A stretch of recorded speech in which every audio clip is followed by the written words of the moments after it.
What is happening, Cigars Daily Nation? Today at the HQ, we got a busy day, and I'm actually in the shipping room just talking a little bit early before the sound of tearing tape and rustling paper and folding up boxes overwhelms my day. But today I want to talk about cigar culture at large. I've seen a really big change in the industry, and it's something I've been thinking about quite a bit, especially as I prepare for the new Cigartopia event coming up November 22nd. It is the next in-person gathering for the Cigars Daily Nation, where we are going to be joined by special guests like Steve Saka from Dunbarton, Terrence Riley from Aganorsa Leaf, and Justin Andrews from Forged Brands Cigars.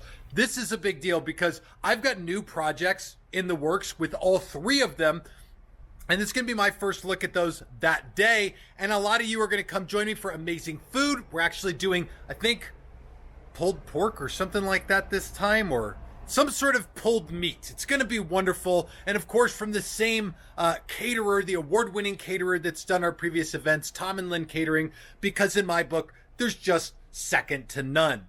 But this is really what I've been thinking about, this issue with cigar culture. I'll tell you, when I first got into the cigar industry, there was really one way of doing community, and that was going to a cigar event at a brick and mortar shop. And it basically looked like this. The shop would say, hey, at the end of the month, we're having an event, and we're going to be joined by Drew Estate Cigars, or Espinosa Cigars, or Oliva Cigars, or any brand that they had in their humidor. And what that meant is that brand's territory rep was going to come with some swag. There might be some cigar deals rolling around, and everyone would get together. There might be food, and there might not be food, but you get together with friends, hang out, have a good cigar.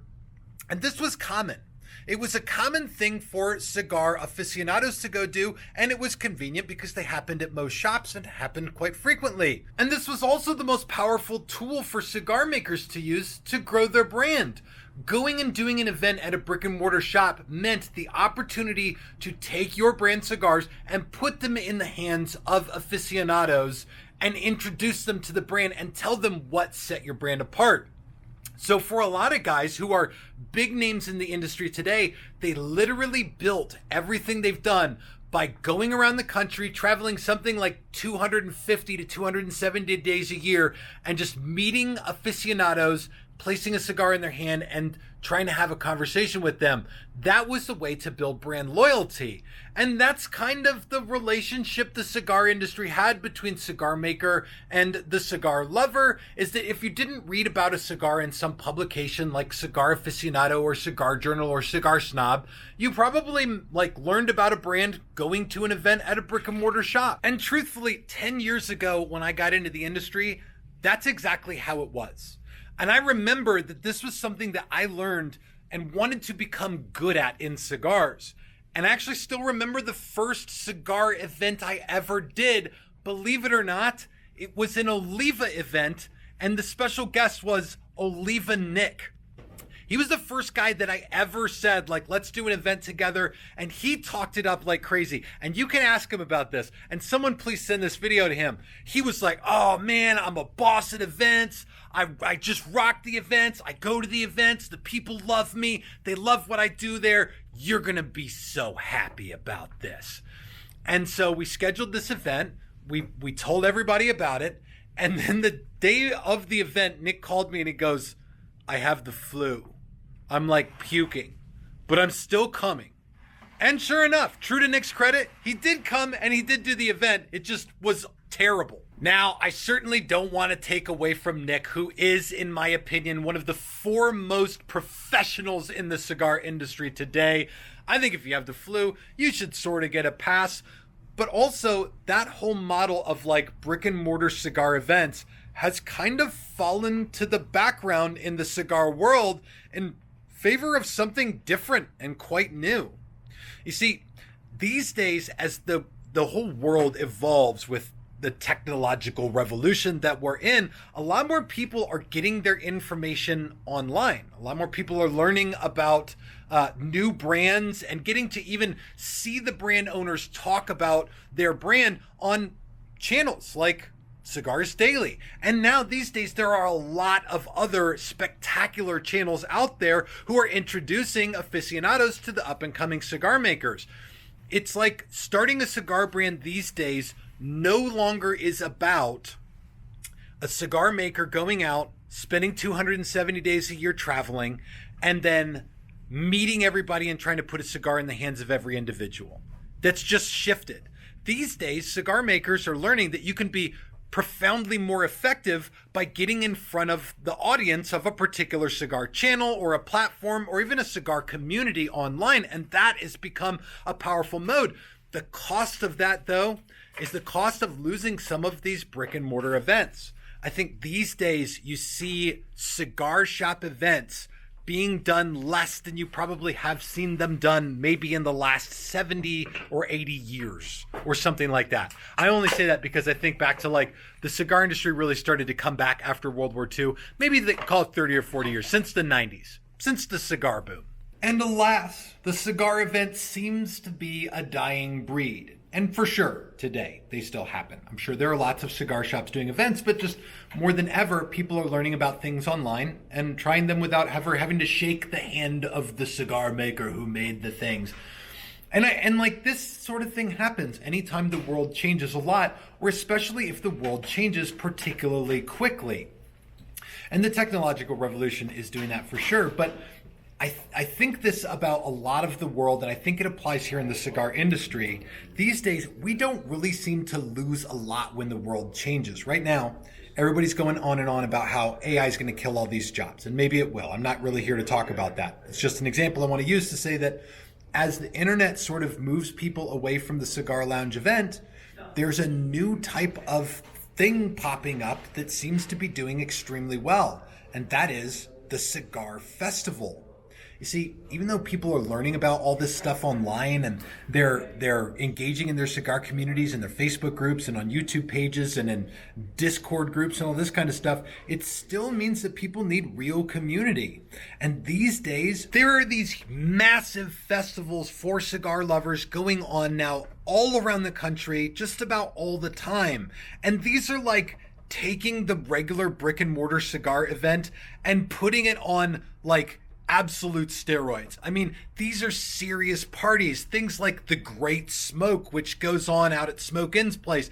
They do a spectacular job at a huge event. Or Cigar Aficionados, the Big Smoke. There's also like New England Cigar Festival. And I think this week, the Rocky Mountain Cigar Festival is going on. There's just tons of this stuff all over the nation. And now the opportunity as a cigar lover to go do something like meaningful and effective and like spending time with people and learning more about cigars, it's become like attainable in a totally different way. It's true that it may not be as easy as like driving down the street to your local brick and mortar to have an event and meet Steve Saka or somebody like that. But also, there's only one Steve Saka and thousands of cigar shops. You see, these cigar festivals have created an opportunity for cigar smokers to gather in a place where the cigar makers can really meet a lot of people and you can have big community going on. And I like that. It's part of the reason that I put together events like Cigartopia. It's a place for the Cigars Daily Nation to get together, enjoy amazing food and incredible times together. And so I'm going to invite you. You can learn more about Cigartopia and the event that's coming up November 22nd at the Cigars Daily HQ. You'll be able to see where you can find the hotel reservations and everything you need to experience the whole thing for yourself. I just splashed coffee all over my arm because I'm waving my hand.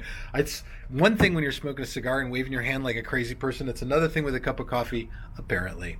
But you guys can learn more about this on the Rumble in the community on Cigars Daily Plus, and I invite you to do so because as the cigar world changes, one of my goals is to keep up with all this. This is the weird thing about doing like content in the cigar world. I'm trying to keep up with the trends that are going on in the cigar industry, online with social media, and how rapidly this is all growing and changing. And then you also have to keep up on all the regulations and the rules and the red tape and all the stuff that makes your day ultimately just more difficult. But that's beside the point. That's my axe to grind.